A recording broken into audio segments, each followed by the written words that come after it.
नमस्ते वासुदेवाय।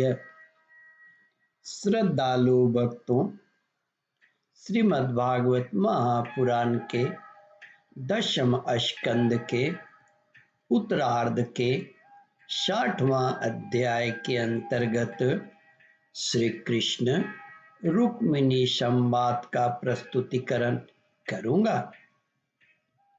इसके पूर्व जहां तक आप कथा श्रवण कर चुके हैं उसके आगे का प्रस्तुतिकरण करता हूं।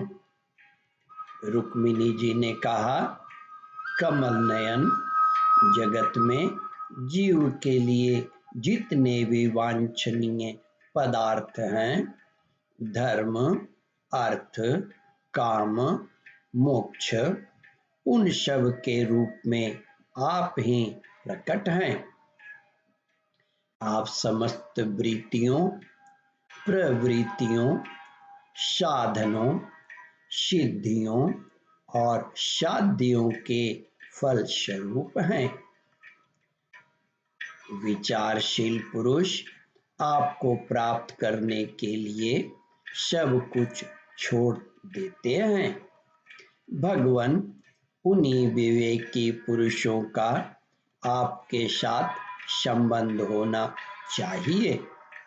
जो लोग स्त्री पुरुष के सहवास से प्राप्त होने वाले सुख का दुख के वशीभूत हैं, वे कदापि आपका संबंध प्राप्त करने के योग्य नहीं है।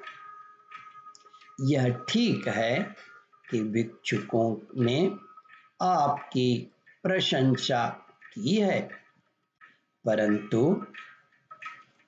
किन भिक्षुकों ने?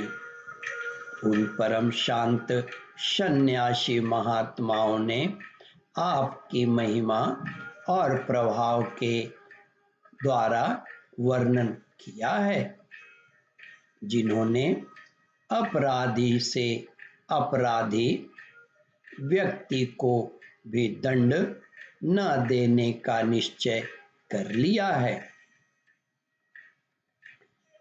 मैंने दूरदर्शिता से नहीं, इस बात को समझते हुए आपको वर्ण किया है कि आप सारे जगत के आत्मा हैं और अपने प्रेमियों को आत्मदान करते हैं।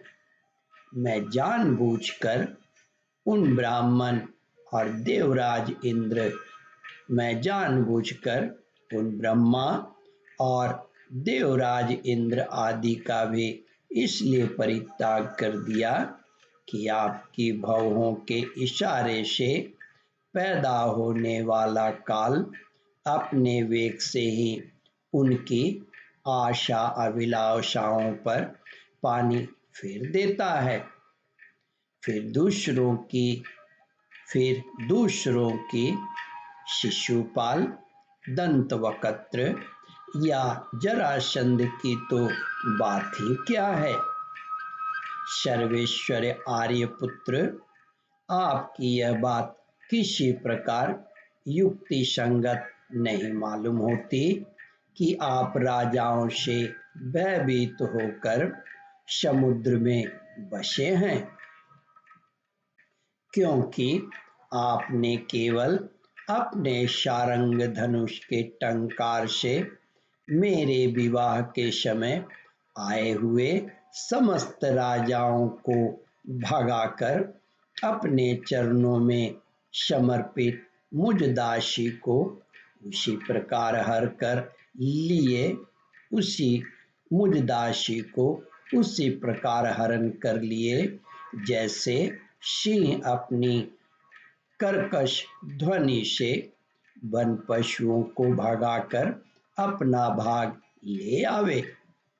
कमल नयन, आप कैसे कहते हैं कि जो मेरा अनुसरण करता है उसे प्रायः कष्ट ही उठाना पड़ता है। प्राचीन काल के अंग, पृथु, भरत, ययाति और गय आदि जो बड़े बड़े राजेश्वर अपना अपना एक छत्र साम्राज्य छोड़कर आपको पाने की अभिलाषा से तपस्या करने वन में चले गए थे। वे आपके मार्ग का अनुसरण करने के कारण क्या किसी प्रकार का कष्ट उठा रहे हैं? आप कहते हैं कि तुम और किसी राजकुमार का वरण कर लो। भगवान, आप समस्त गुणों के एकमात्र आश्रय हैं। बड़े बड़े संत आपके चरण कमलों की सुगंध का बखान करते रहते हैं। उसका आश्रय लेने मात्र से लोग संसार के पाप ताप से मुक्त हो जाते हैं। लक्ष्मी सर्वदा उन्हीं में निवास करती हैं। फिर आप बतलाइए कि अपने स्वार्थ और परमार्थ को भली भांति समझने वाली ऐसी कौन सी स्त्री है जिसे एक बार उस चरण कमलों की सुगंध सूंघने को मिल जाए और फिर वह उनका तिरस्कार करके ऐसे लोगों को वरण करे जो सदा मृत्यु, रोग, जन्म, जरा आदि भयों से युक्त है। कोई भी बुद्धिमती स्त्री ऐसा नहीं कर सकती। प्रभु, आप सारे जगत के एकमात्र स्वामी हैं। आप ही इस लोक और परलोक में समस्त आशाओं को पूर्ण करने वाले एवं आत्मा हैं। मैंने आपको अपने अनुरूप समझ कर ही वरण किया है। मुझे अपने कर्मों के अनुसार विभिन्न योनियों में भटकना पड़े, इसकी मुझको परवाह नहीं है। मेरी एकमात्र अभिलाषा यही है कि मैं सदा आपका भजन करने वालों का मिथ्या संसार भ्रम करने वाले, निवृत्त करने वाले, आपकी भजन करने वालों का मिथ्या संसार भ्रम करने वाले, निवृत्त करने वाले तथा उन्हें